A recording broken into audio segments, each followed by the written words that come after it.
Looking for a build that clears packs like an AoE nuke but still melts bosses? Meet the Radiant Reaper, my strongest PvE subclass build yet, and a direct upgrade from the Frostwite. We're talking 110k DPS on the trial dummy, with a smoother rotation and 9,000 more DPS than before. This build is built around the Necromancer's Gravelord tree as the core damage engine, with a spammable from the Templar's Adrix Spears to activate passives, and Nightblade's passives in the background boosting our scaling.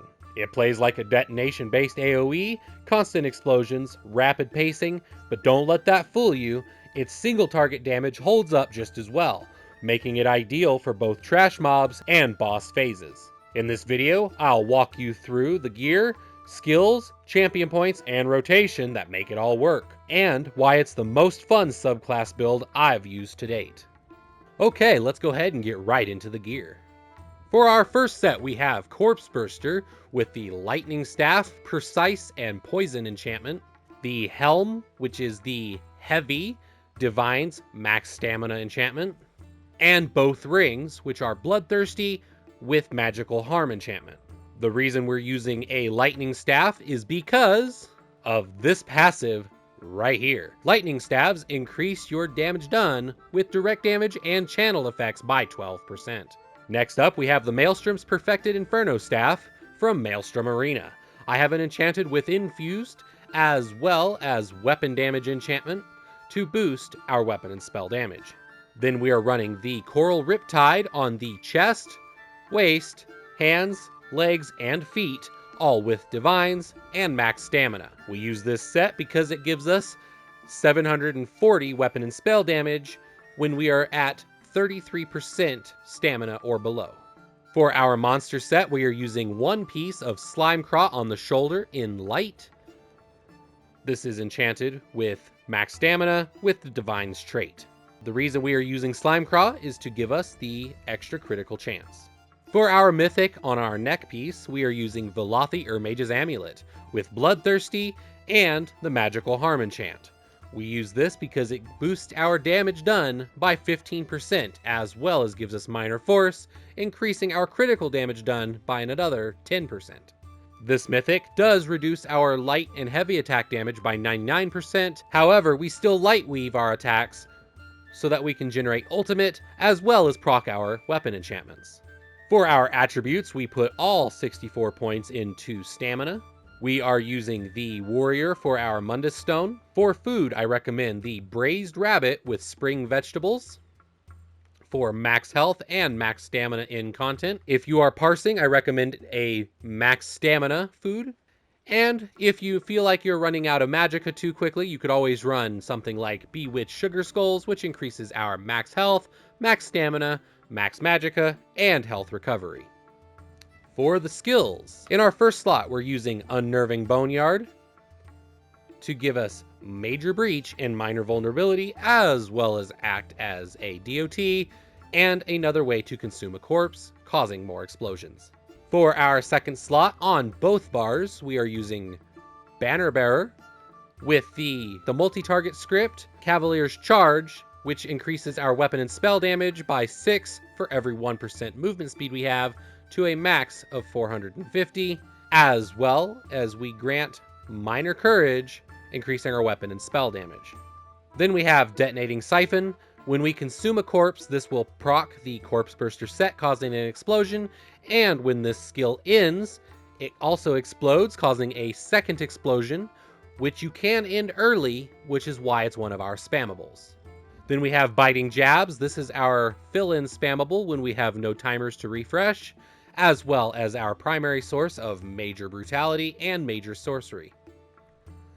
Here is our other spammable, Blighted Blastbones. This is our source of corpses, as well as our third explosion. Then we use Pestilent Colossus, which increases our damage done with the Corpse Burster set by 10% for having an extra Gravelord ability slotted, as well as it's a source of major vulnerability when we don't have that provided by the group. On the back bar, I'm using Concealed Weapon for the passive Minor Expedition while slotted on either bar, our second Banner Bearer.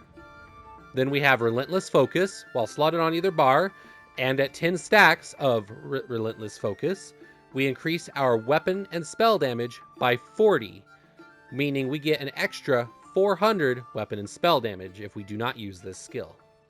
Then we have Bloody Burst with the bleed damage, lingering torment, and minor resolve for a little bit extra survivability. Then we use Wall of Elements. I have this on the morph that lasts longer and is larger. This is used to proc our Maelstrom Arena staff. I use Ice Comet, though you could use the other morph. I find both do about the same amount of damage.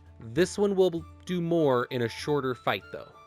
In our green tree, this is usually 100% optional, but with this build and us using Cavalier's Charge on Banner Bearer, we are using Steed's Blessing for the increase by 20% movement speed. In our blue tree, we are using Exploiter, though if you do not have a source of off balance in your group, you could use Biting Aura. Then we have Master at Arms, increasing our damage done with direct attacks by 6%. Wrathful Strikes, increasing our weapon and spell damage by 205. And Backstabber, increasing our critical damage done by 10% while we are flanking the enemies. On the red tree, we have our 3 staples, which are Bindless Vitality, Fortified, and Rejuvenation, as well as another one that helps boost our weapon and spell damage through the Banner Bearer is Celerity, increasing our movement speed by 10%.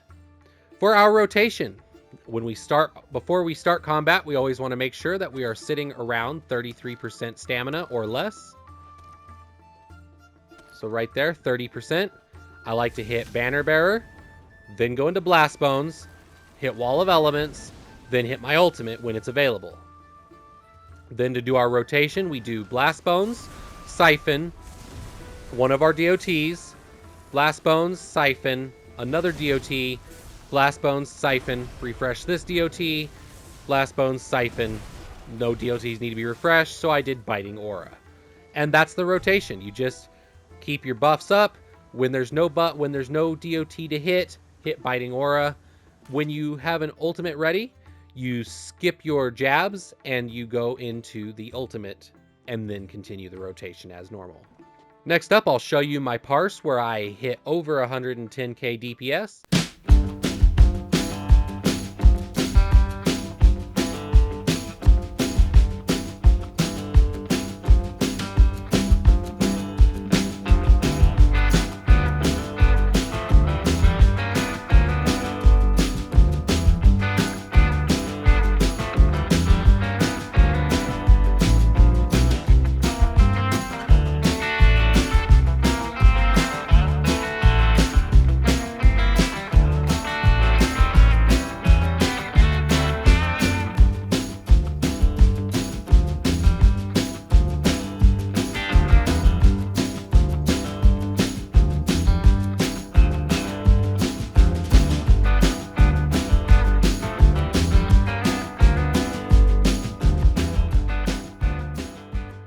And that's the Radiant Reaper. It's fast, explosive, and reliable with a smooth rotation, massive AoE pressure, and surprisingly strong single target performance, whether you're burning through dungeons or parsing for your next trial group.